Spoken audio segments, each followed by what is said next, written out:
Thank you. Welcome, everyone. I'm calling to order the Housing Authority of the City of Salem meeting for Monday, September 23rd. Will the recorder please call the roll? Commissioner Stapleton. I'm here. Vice Chair Phillips. Here. Commissioner Gwen. Here. Commissioner Gonzalez. Here. Commissioner Hoy. Here. Commissioner Nordike. Here. Commissioner Varney. Here. Resident Commissioner Villegas absent. Chair Nishioka. I'm here.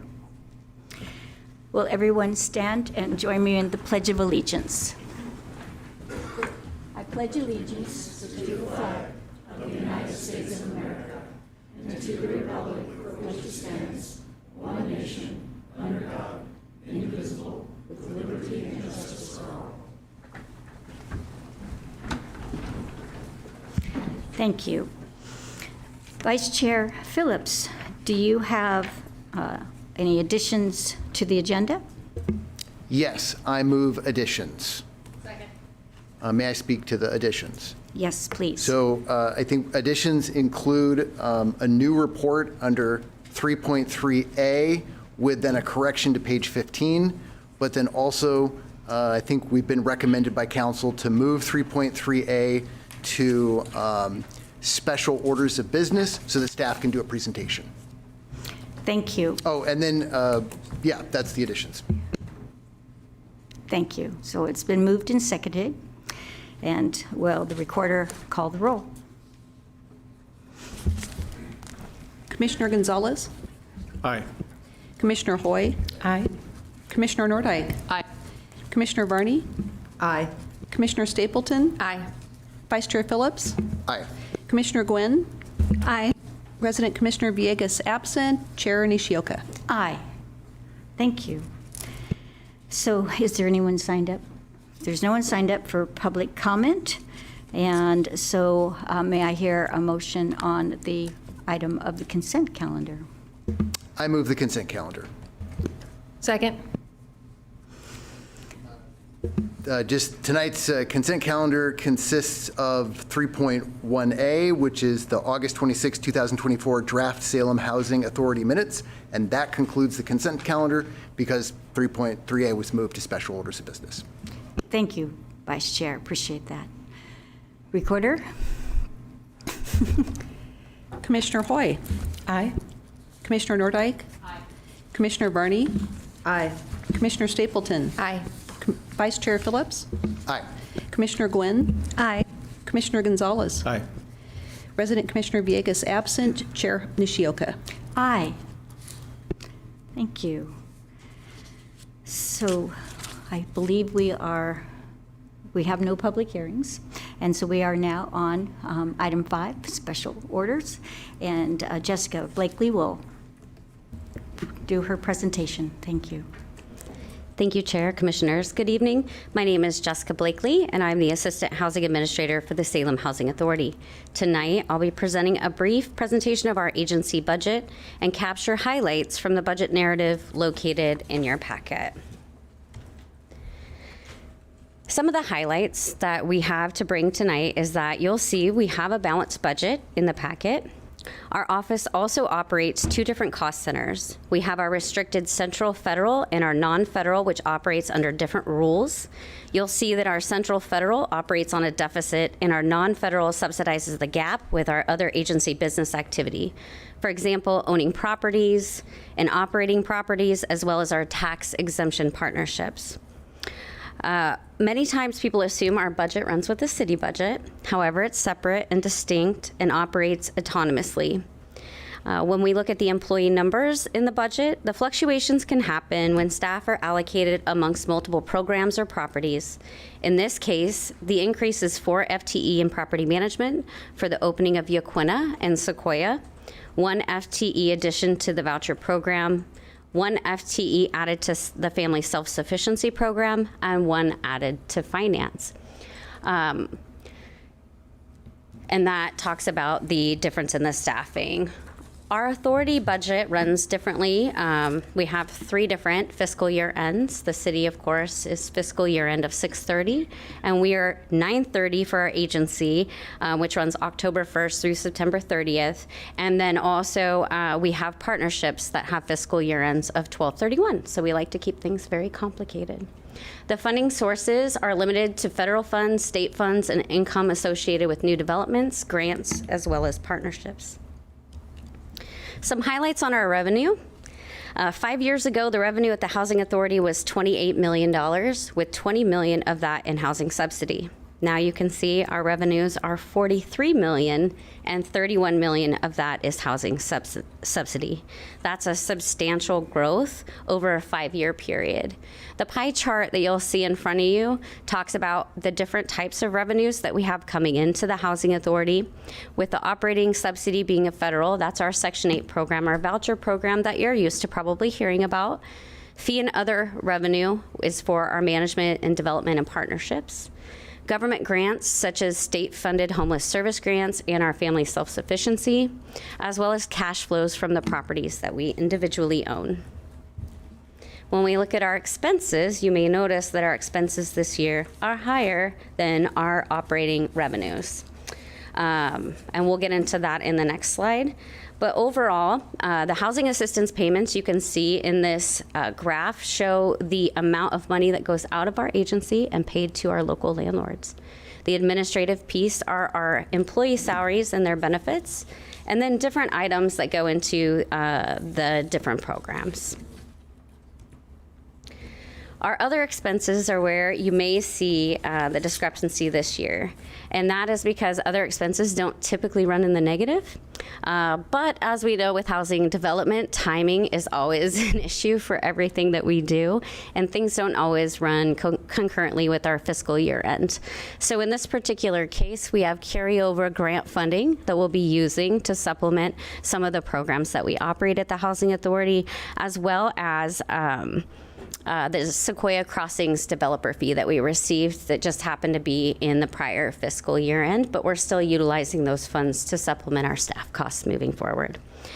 Capital expenditures include fixed asset acquisition and improvements to our authority-owned projects. Other restricted incomes include replacement reserve deposits or draws for the Housing Authority-owned projects. So overall, basically, we're just taking from our reserves to supplement and to create a balanced budget. Some summary items and things to note is that the subsidy paid into the Salem community has increased $2.7 million from the 24-25 budget, or I'm sorry, 23-24 budget. And that really is the housing assistance payments that have increased out to our local landlords. Administrative costs have increased by a normal amount that we projected in our budget. From prior year, this reflects just our annual staff increases. And just to note, the Salem Housing Authority provides supplemental income to the city in a few forms, one being payment in lieu of taxes for our public housing units, our intergovernmental agreement where we contract services through city, and our development and partnership projects contribute to the legal costs that our city attorney provides. And I'm happy to answer any questions that you might have. Thank you. That was very informative. Does anyone have any questions that they would like to ask? I'll start out. So I'm wondering if you can explain a little bit about the increased subsidy and the impact that it may have on the households that you can provide services to. Definitely. The housing assistance payments are increasing because the rent in our area has also increased. So this doesn't come from additional vouchers that are coming through to our agency. It's because we fully leased all of our vouchers at the higher rent amount, which we provide less subsidy or more subsidy per household rather than providing more subsidies in quantity overall.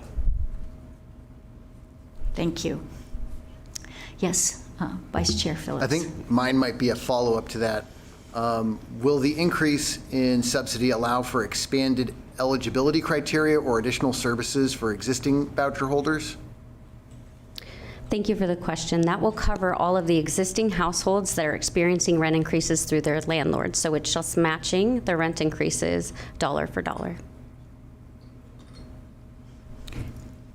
Commissioner Stapleton. Thank you. I'm really interested in the administrative increase in costs here and whether or not those are going to be sustainable in the long term.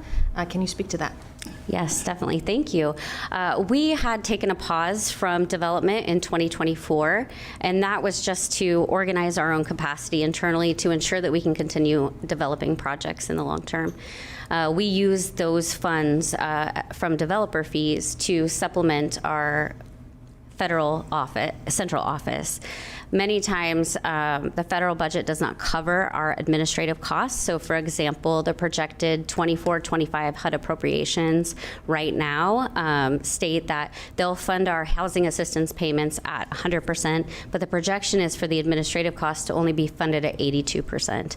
And what that means is we have to find supplemental funding, no matter how we look at it, to support those federal programs, and we do that through those developer fees. So we've resumed our development so that we can ensure we can cover those costs long term. Thank you. That makes perfect sense, right?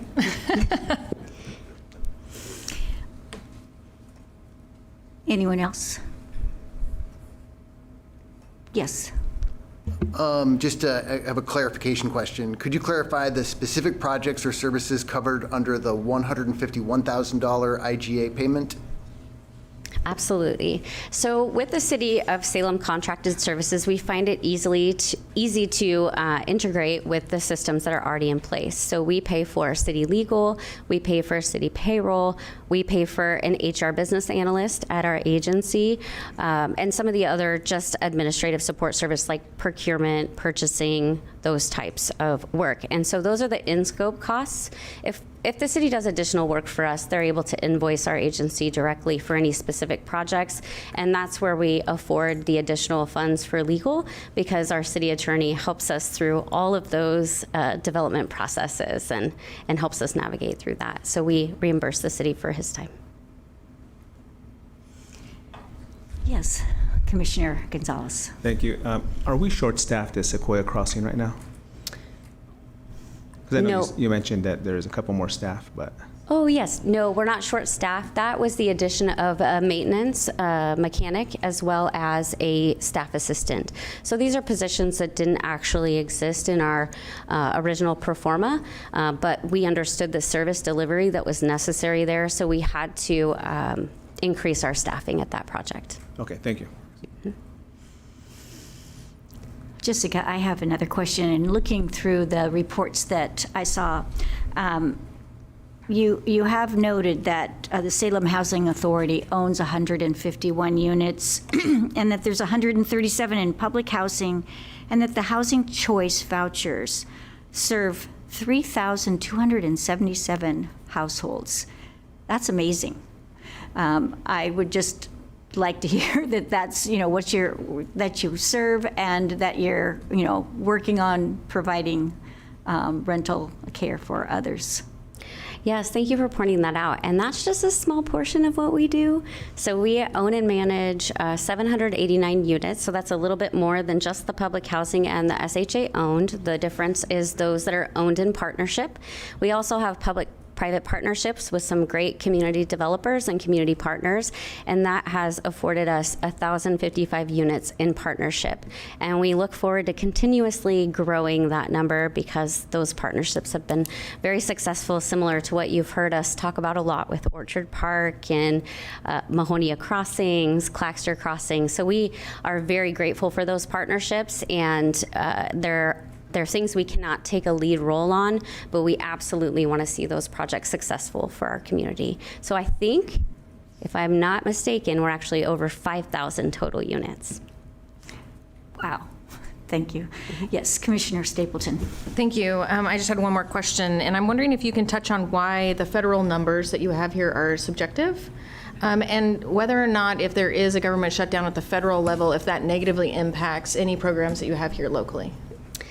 Thank you for that question. It's really important to discern the difference between our federal and our non-federal budget. And while we would typically see an appropriations bill in September, and we'd be able to start our budget on October 1st with federal funding already in place and understood.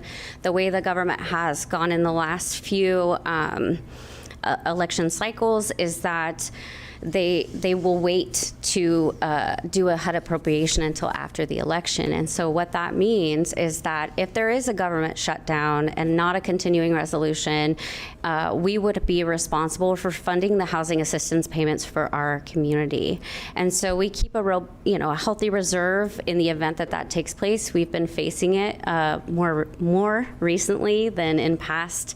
And I think this year we got our budget approval in March, for which it should have been done the prior September. And so we're kind of guessing at this moment. And so that's why we keep those reserves available. We want to ensure that the housing assistance payments go out to community and be responsible with those numbers. So we're hoping that we hear before the first of the year what our actual appropriations will be.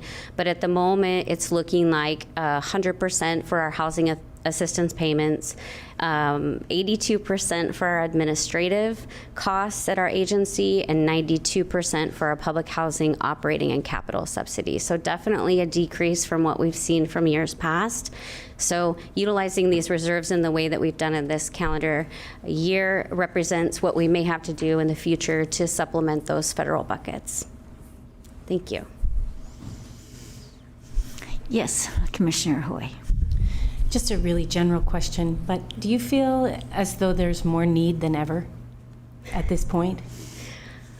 I do feel like there's a lot of need, yes. And we want to be good stewards of all the dollars we get and address those needs as best we can, while definitely staying within the programs that we know how to deliver. So very big need. You guys do great work. Thank you. Any other questions? All right. Vice Chair, do we have a motion? Yes, I move staff recommendation. Yeah, I'll stop there and then I can. I'll second. So to the motion, I move staff recommendation to adopt resolution number 2315, which is attachment 1, approving the Salem Housing Authority's consolidated operating budgets for the fiscal year 2024 to 25, and authorize the commission chair to execute the HUD public housing budget certification. Thank you. Will the recorder please call the roll? Commissioner Nordyke? Further discussion, yes. Is there any further discussion? Okay. Okay. All right. Commissioner Nordyke? Aye. Commissioner Varney? Aye. Commissioner Stapleton? Aye. Vice Chair Phillips? Aye. Commissioner Gwynn? Aye. Commissioner Gonzalez? Aye. Commissioner Hoy? Aye.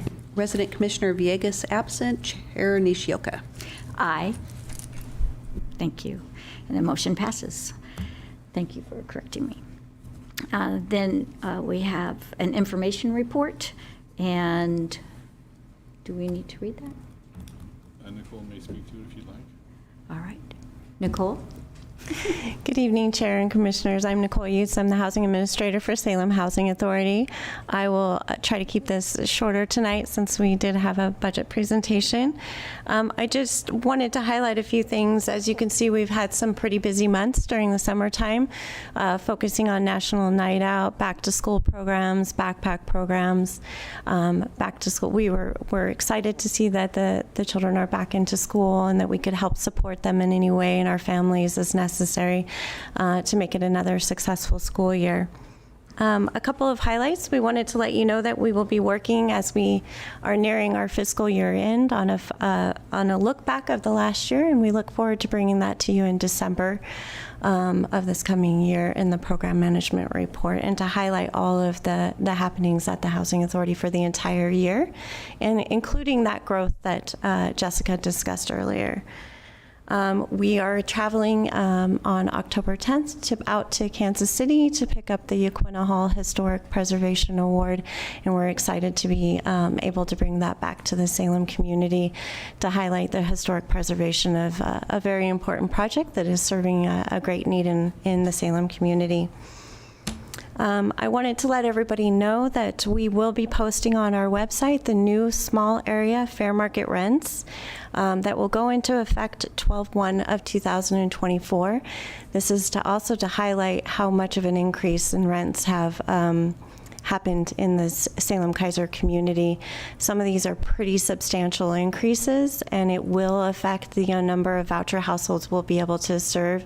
And as we continue to see these rent increases happen, it'll be less and less that we'll be able to serve with the voucher dollars that we receive.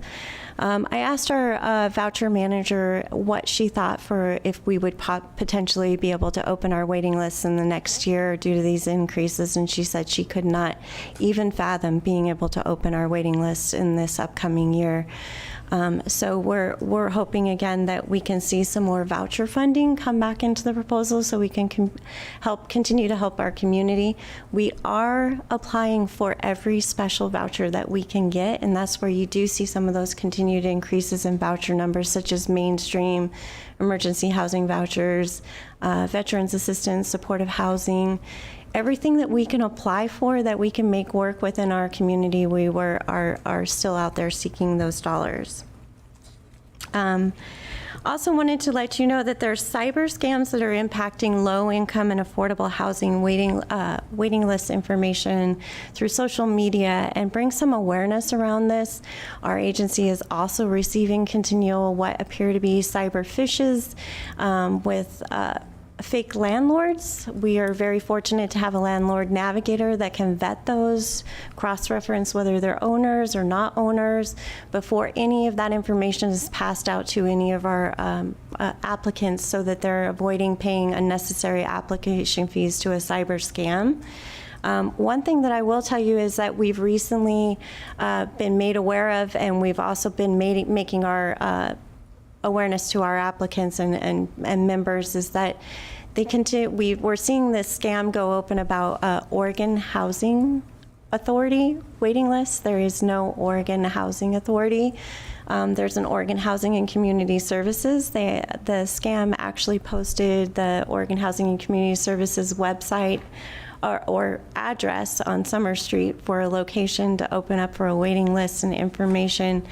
All fake information. And so we're really trying to bring awareness and education, because if you click on some of those links and applicants put all of their information, then the cyber scammers are then using that for fraudulent activities. So it's a very unfortunate target of our low-income and affordable housing recipients.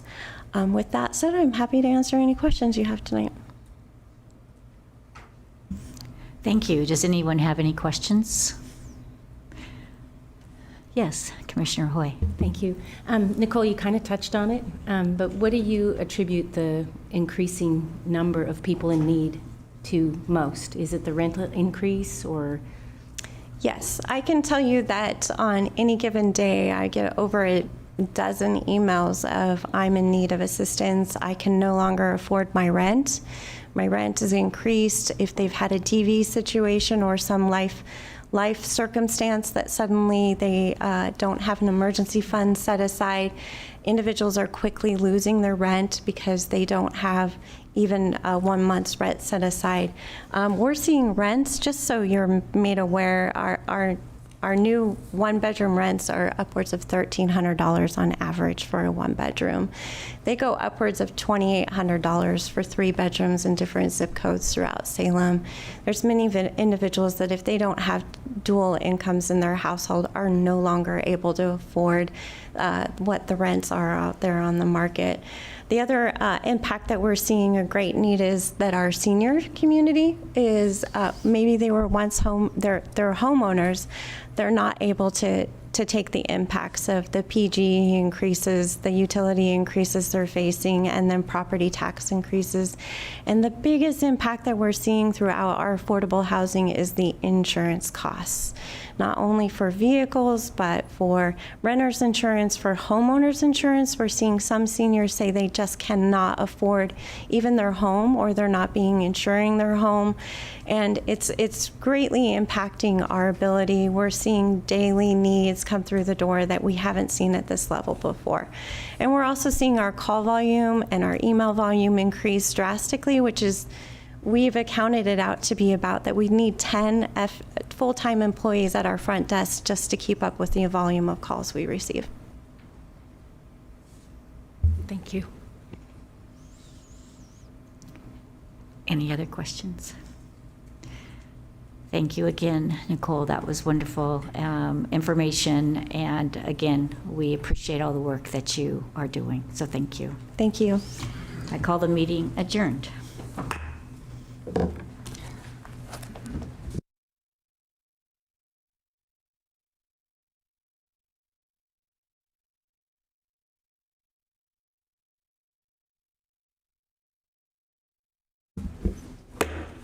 Call to order this meeting of the Salem City Council for Monday, September 23rd, 2024. If the recorder will please call the roll.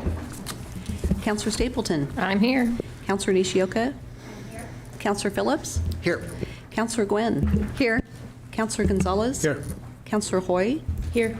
Counselor Nordike. Here. Counselor Varney. Here. Mayor Hoy. Here. Councilor Nishioka, do we have any additions or deletions to the agenda? We do not. Thank you. It's now time for council and city manager comment. Do we have any? Councilor Phillips.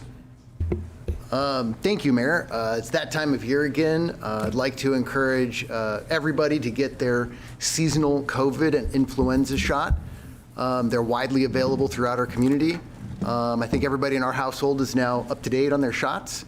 You know, other than a little arm soreness day of, it's pretty harmless. They're safe and effective.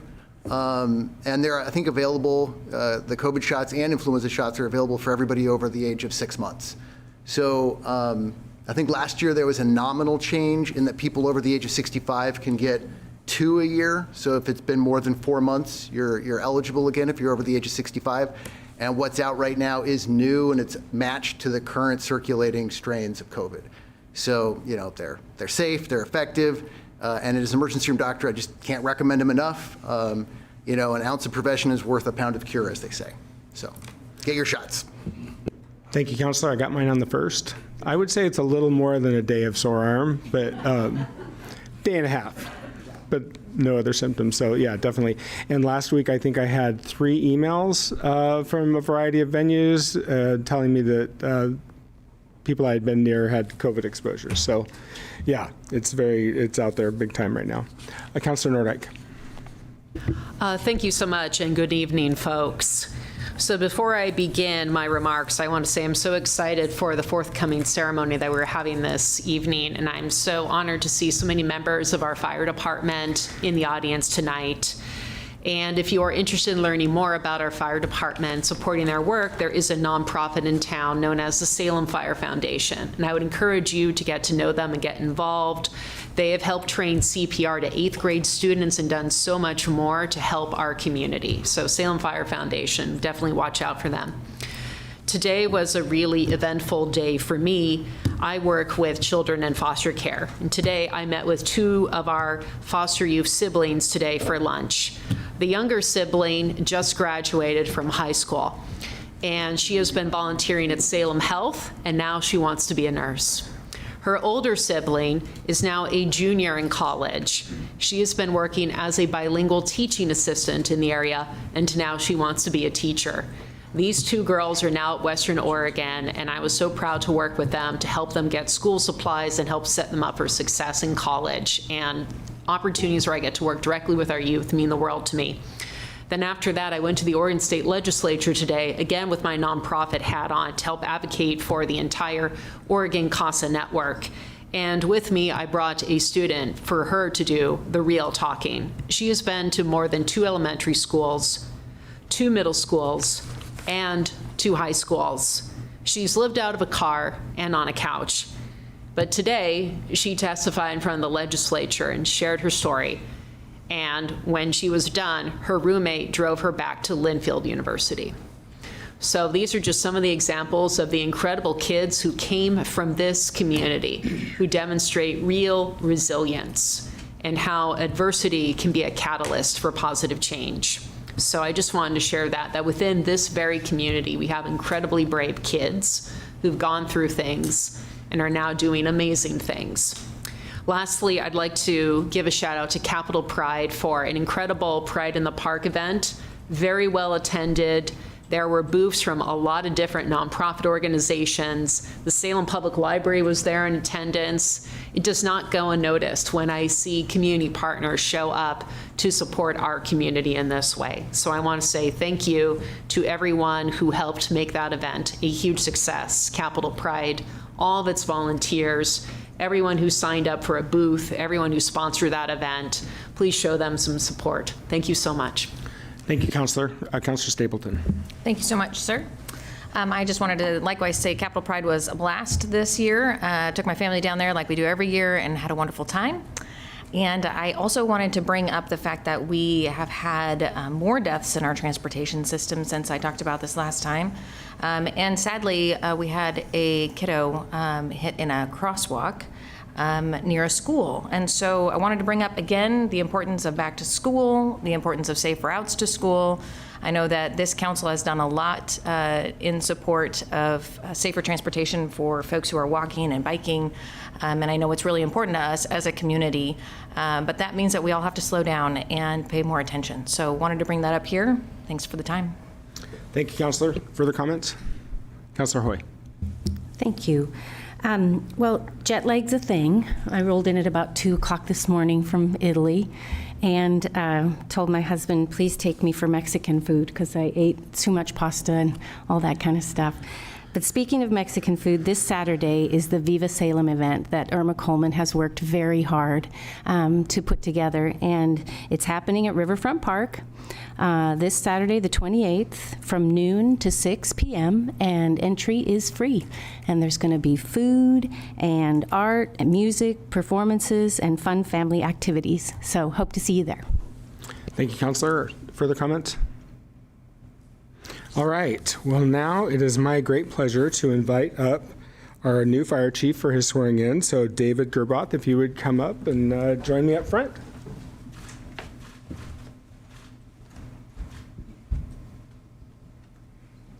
Welcome. And did you want to bring your wife up for this part, or do you want to wait? Why don't you introduce her? Sure. Yeah, so my wife, Amy, we've been together 30 years next month, so she's been with me this entire journey, and this will be the 8th badge that she's actually pinned on me. So nice. Well, I'm going to invite up our city attorney to do the honors, and then we'll go from there. So, Mr. Atchison.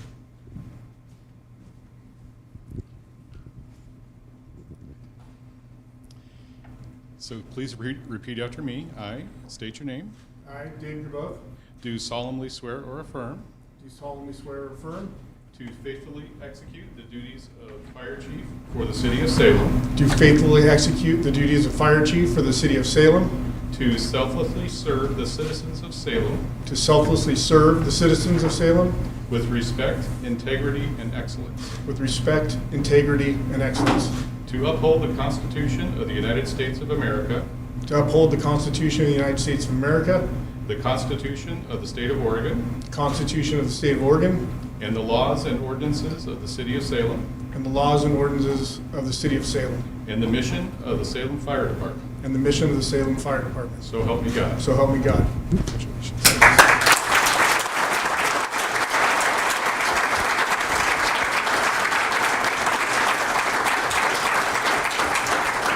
I have our deputy city manager for the pinning of the badge.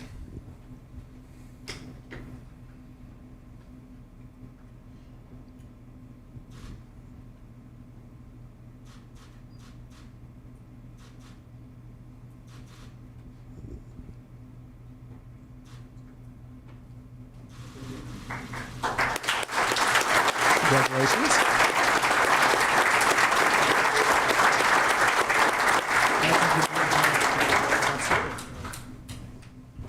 Stand by. You can do whatever you'd like. Here or from there? From here, because we're going to have you up here for some photos. All right. We're going to invite all the crew down and then all the city councilors also. Thank you. Good evening, Mayor Hoy, Council President Nishioka, all councilors, city executive team, friends, family, community members, and Salem Fire Department personnel. Much of what I'm going to say here today I've shared with the fire department, and so I know they're going to hear a little bit of a repeat, but my messaging is consistent. So I stand before you today deeply humbled and honored to assume the role of your 43rd Fire Chief and to lead this department that has an extraordinary history of service. Since 1857, before Oregon's statehood, the members of the Salem Fire Department have steadfastly protected the city of Salem and the capital. First, I want to acknowledge Chief Nieblock's outstanding tenure. I feel his legacy of service to our city and department is best honored by continuing to evolve and advance the Salem Fire Department. My vision for the Salem Fire Department is a community-focused department delivering the highest level of service that is a model throughout Oregon and nationally. I have three initial and equally important priorities. First, enhance service delivery and relationships. Second, ensure a diverse workforce that reflects the community that we serve. And third, provide for the health, well-being, and professional development of our members. We're at a pivotal moment where together we can continue to develop something truly exceptional. While significant challenges lie ahead, such as assuming ambulance service, filling key vacancies, and managing fiscal constraints, they also bring immense opportunities. I look forward to tackling these challenges and capitalizing on these opportunities together as a team.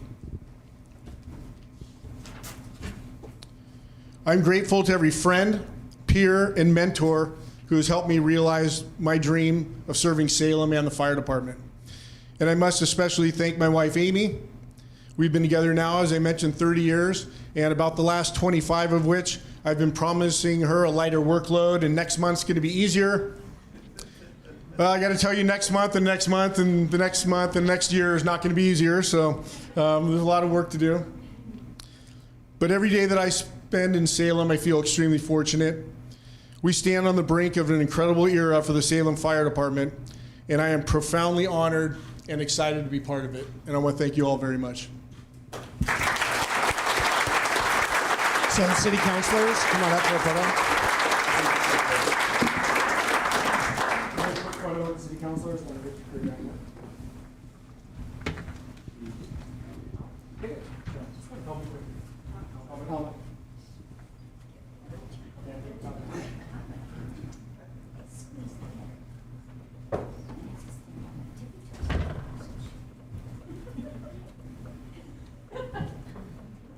Oh yeah, we got to get this up.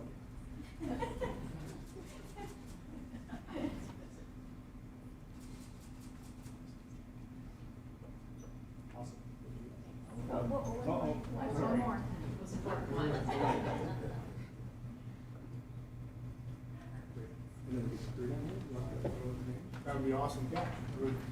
Members of the Salem Fire Department, come on down. Get a photo. Yeah, of course.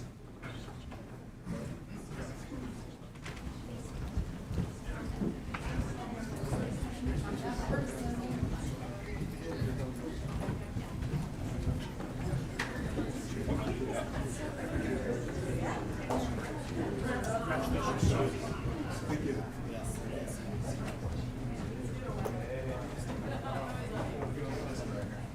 Probably a couple, 3 rows. Chief, you're in the front.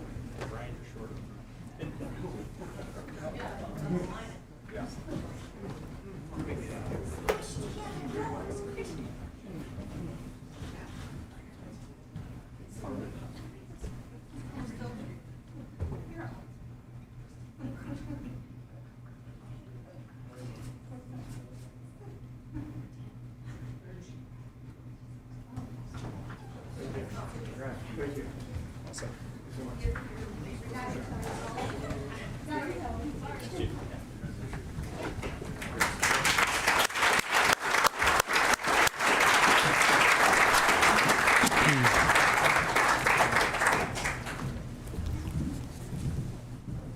Where'd the microphone go? Dan took it. Oh, okay. I still need it.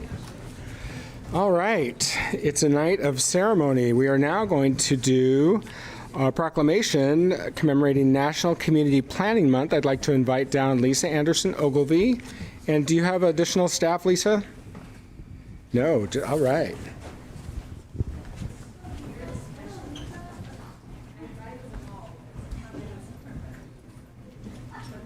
It really hurts. It really hurts. All right, so here we go. Whereas community planning managers change in cities, towns, rural areas, and suburbs. I'm sorry, I'm going to start over because that didn't make any sense. I think I left out a word. Whereas community planning manages change as opposed to managers, that's you, manages change in cities, towns, and rural areas and suburbs, and provides opportunities for all residents to be meaningfully involved in making choices that determine the future of their community. And whereas realizing the benefits of planning requires public officials and residents who understand, support, and demand excellence in planning and plan implementation, and whereas the American Planning Association endorses National Community Planning Month as an opportunity to highlight how planning is essential, and whereas planners work to improve the well-being of people living in our communities, taking a comprehensive perspective which leads to safe, more resilient, equitable, and prosperous communities, and whereas City of Salem planners help ensure that changes to the built environment align with the community's vision for the future, for future growth and development. Now therefore, I, Chris Hoy, Mayor of the City of Salem, do hereby proclaim October 2024 as National Community Planning Month and recognize the valuable contributions made by both the City of Salem's professional planners and our volunteers who serve on the Salem Planning Commission, dated this 23rd day of September 2024. Thank you. Thank you for recognizing the planners at the city. I want to take this opportunity to invite everybody to an event. We're having Planner Palooza again this year, which is a planning event. It'll be Tuesday, October 8th from 5 to 7 at Fork 40 Food Hall. We will have food and games and prizes and many planners that you can talk to, not just from the city. We generally have planners that come from the state and Marion County and Transit and the Council of Governments. So you can meet all kinds of planners and talk about any wonky planning thing that you want to talk about and win some prizes. So we hope you all join us. Thank you very much. Thank you.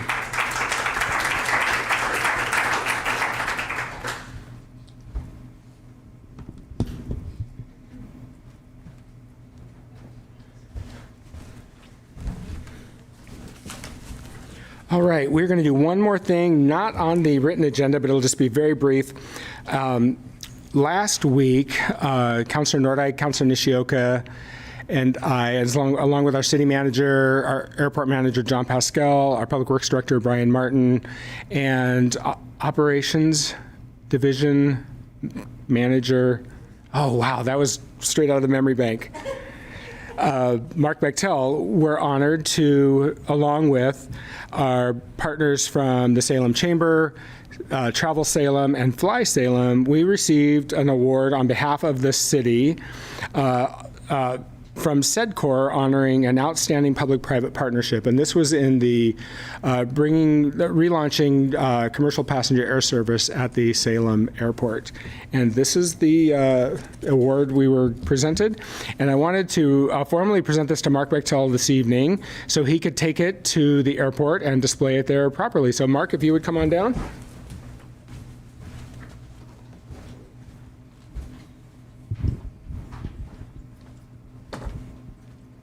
The portable mic's getting a workout tonight. Would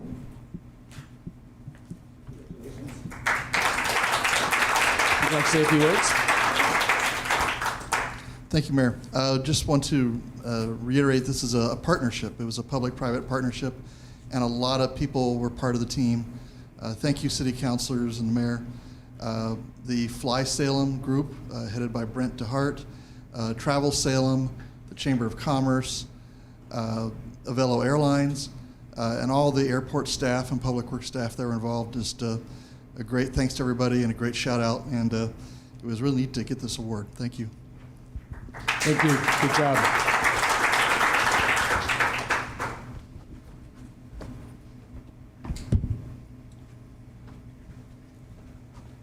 Okay. Public comment. One for two, one signed up online for 8. All right. We have nobody signed up for public comment under item 2. Great. We will move on then to the consent calendar. I move approval of the consent calendar. Second. Motion by Nishioka, second by Phillips. Counselor, to your motion. Yes, thank you, Mayor Hoy. The consent calendar consists of minutes from the September 9th council meeting and September 16th council meeting, and those were items 3.1A and 3.1B. And we have 3.3A, which is to authorize the city manager to execute an intergovernmental agreement to establish with Marion County to establish terms and conditions with the city, which the city will provide ongoing maintenance and repair of a portion of the street improvements and public utilities within the limits of the early construction phase of Mildred Lane Southeast outside of Salem city limits. Item point 3.3B, authorize the city manager to submit an application for grant funding through the Oregon Department of Forestry, Urban and Community Forestry Sub-Award Program to support emerald ash borer readiness and response. Item 3.3C, to appoint applicants to the Citizens Budget Committee and Citizens Advisory Traffic Commission. Item 3.3D, to approve policy statements and priorities to guide Salem's federal and state agenda and Salem's response to the proposed legislation during the 2025 Oregon legislative session. Item 3.3E, approve the response of the League of Oregon Cities survey on priorities to inform the League of Oregon Cities legislative priorities during the 2025 Oregon legislative session. Item 3.3F, authorize a second amendment to the purchase and sell agreement between the city seller and Greenlight Home First LLC buyer to decrease the purchase price of one of the parcels and increase the price of the other parcel to accommodate the financing requirements for the buyer. And that concludes the consent calendar. Thank you, Counselor. Discussion. Counselor Nishioka, I'm sorry, Counselor Stapleton. Thank you, sir. I just wanted to say item 3.3F, really excited about this project moving forward with Greenlight Home First. Of course, we've talked about housing needs here in the city, and this is a really exciting one happening in Ward 1. So really excited to see that move forward. I'm wondering if staff, if there's any staff here that could speak to item 3.3B. Specifically, this is about the emerald ash borer, specifically about how we're moving forward. We've been talking about this a lot, and I believe that Mylan is online. Oh, we have Mr. Chandler here as well. Okay, good. But I'm also wondering if there's any advice from the city staff to our residents about how to handle this moving forward. Robert Chandler, Assistant Director of Public Works, and thank you for the question, which I'll then pass to our Natural Resources Planner, Jeff, who will come and tell you everything you want to know about the emerald ash borer and a response plan. Hit that button so the microphone comes on. Thank you. Good evening. I'm Jeff Johnson, Natural Resources Planner. Will you please tell me your questions again, Counselor? Sure. One, I'm just wondering where we're at. I'll just state the question again, and it might be different than my original, so I apologize. So maybe you could let us know where we're at right now. I'm really concerned, of course, about our streams moving through the city and the fact that ash is really a huge part of the shade that's provided and keeping our streams cool. So really concerned about that moving forward. I know that you guys have had a plan in place and are working with partners, but want to be reassured that that is moving forward in a good clip. And then also if there's any information that you can share with residents on how they can respond to any concerns that they might have in their own home. Sure. So let me start with the last question regarding the residents. Primarily the ash borer will attack all ash trees, but it's really attracted to trees that are in poor condition. So maintaining your trees, making sure they get enough water, they're getting mulch, those sorts of things, and maintaining them in a healthy condition will really help in the beginning with this. The nearest detection was found around Mount Angel, so around here we assume that somewhere in town we probably already have the ash borer. And so we're moving ahead with that assumption. So we've taken ash out of all of our planting plans in the future. This grant, we are looking to conduct a couple rounds of treatments of important ash trees in disadvantaged neighborhoods. So these are going to be street trees that are above a certain diameter, and they're going to be treated basically every 2 years with a trunk injection that prevents the ash borer from killing them. So we do expect that the ash is going to be here, that it's going to create a large issue with all of the ash trees we have. We're looking at our stream corridors and our natural areas, and I think that's going to be a real challenge just because there's so many ash trees there.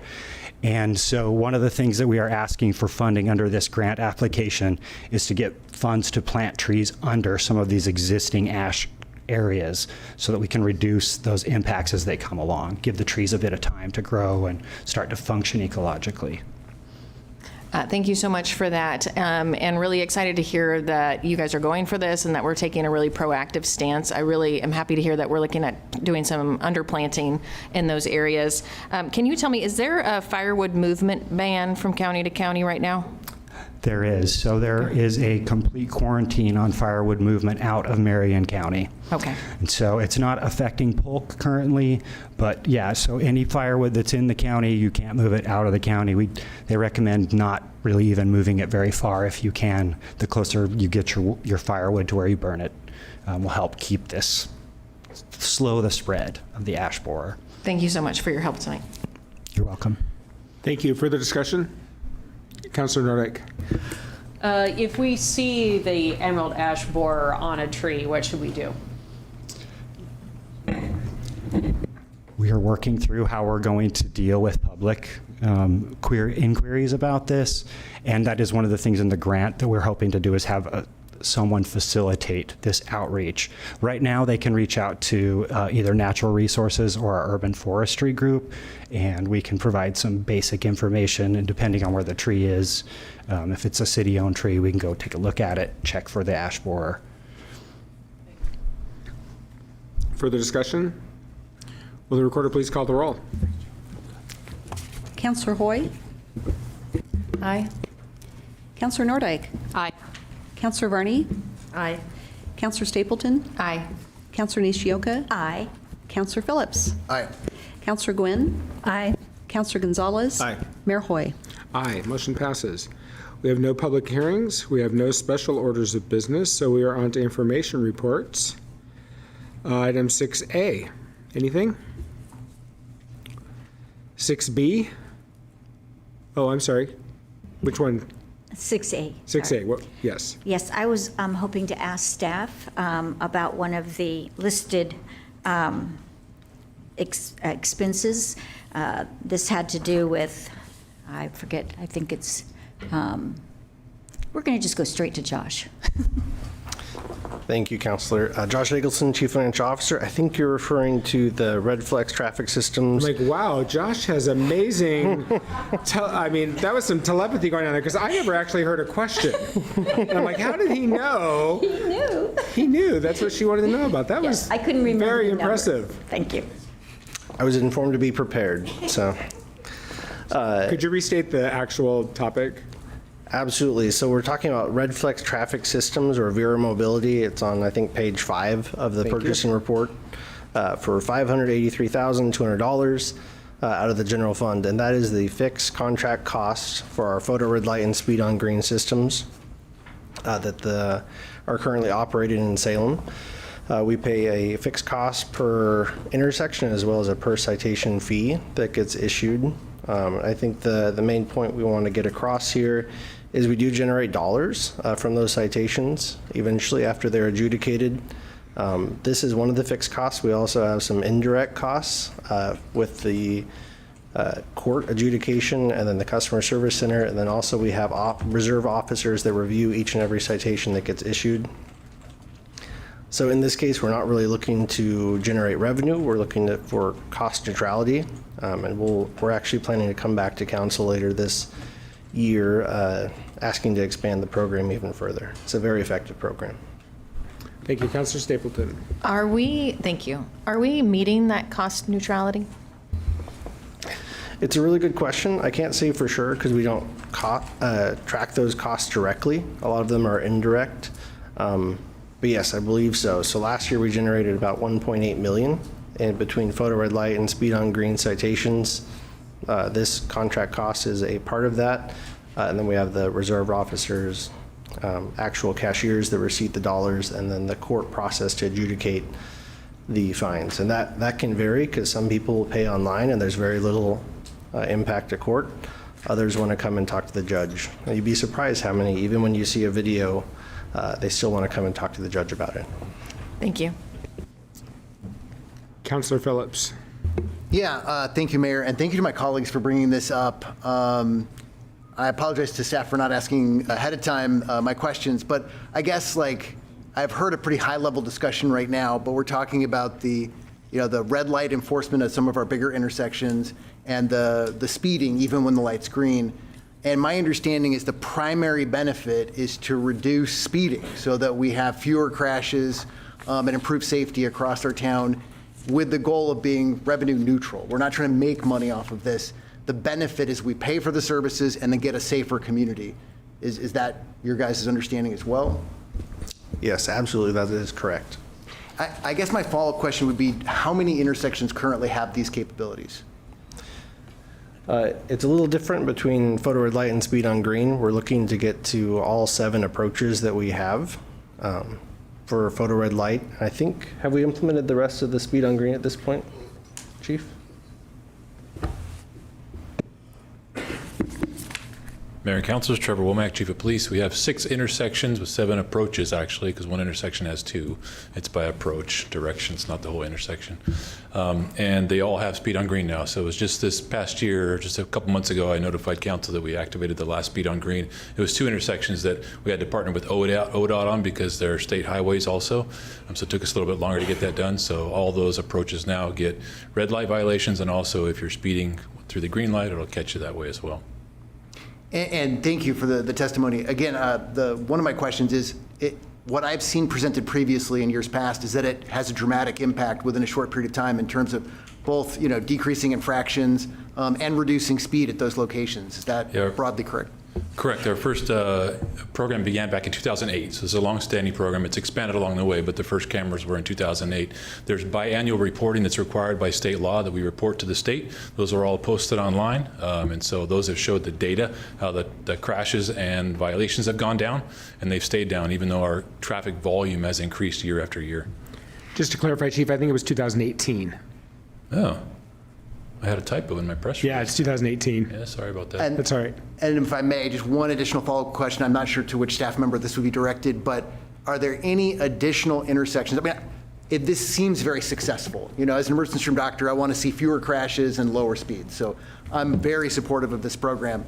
Are there any additional places where, if we have some extra money, we could expand into other intersections or locations?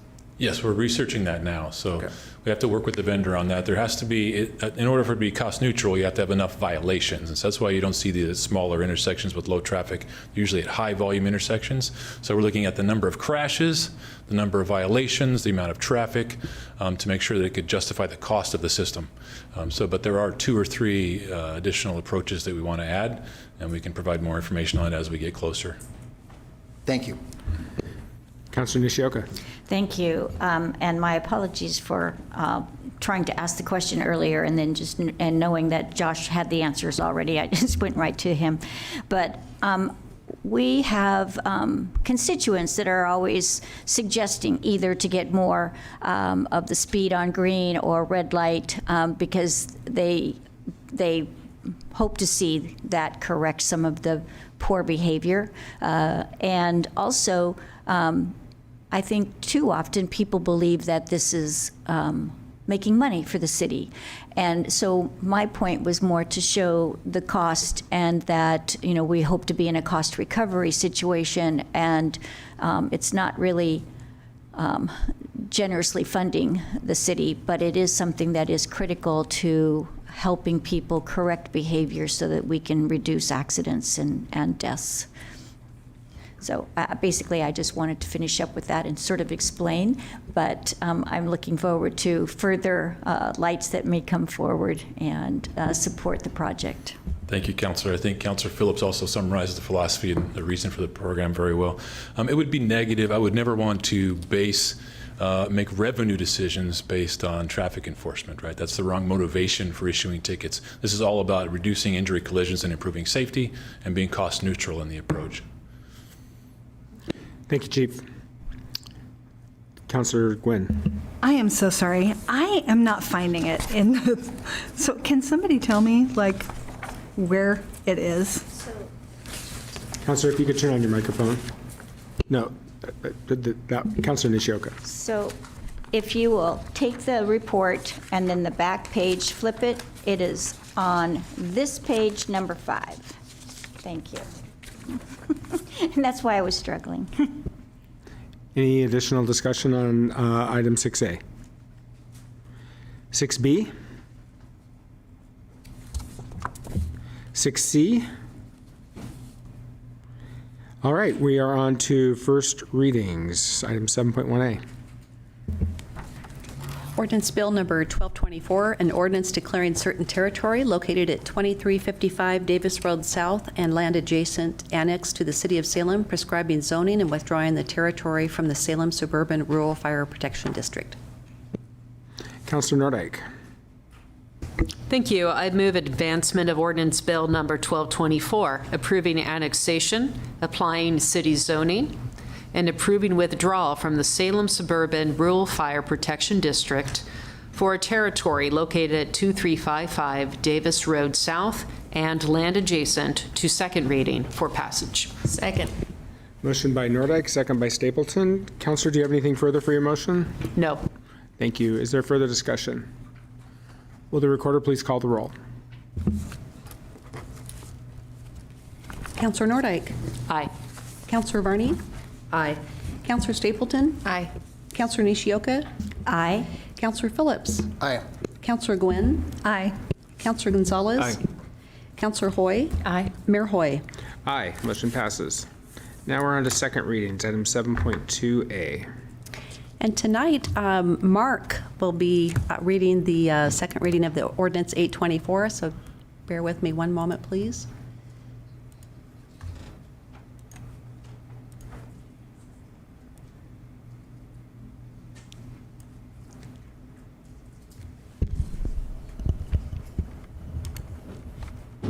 Engrossed Ordinance Bill No. 8-24, an ordinance relating to housing and land use, amending SRC 111.001, 200, and 5.005, .010, .055, 210.030, .035, .060, 220.005, 225.005, .010, 230.005, .020, .040, .045, .050, 250.005, 270.005, 300.100, .520, .850, 514.010, 522.015, 523.015,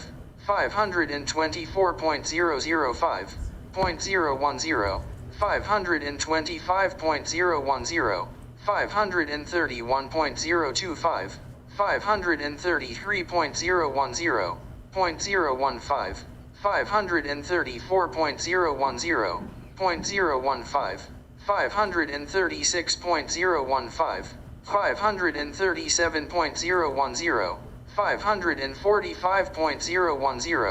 545.010, 551.015, 603.020, 700.005, .007, .085, 701.030, 704.001, .005, .010, 800.065, 806.025, .030, .035, .040, .060, and 806.080, repealing.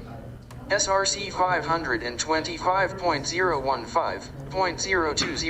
531.030, .035, 537.015, .020, 603.025, and 603.030, and creating SRC 704.015. Counselor Varney. Counselor Varney.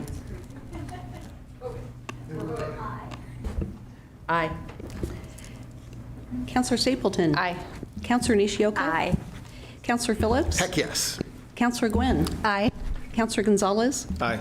Counselor Hoy. Aye. Counselor Nordike. Mayor Hoy. Aye. Motion passes. Item 7.2B.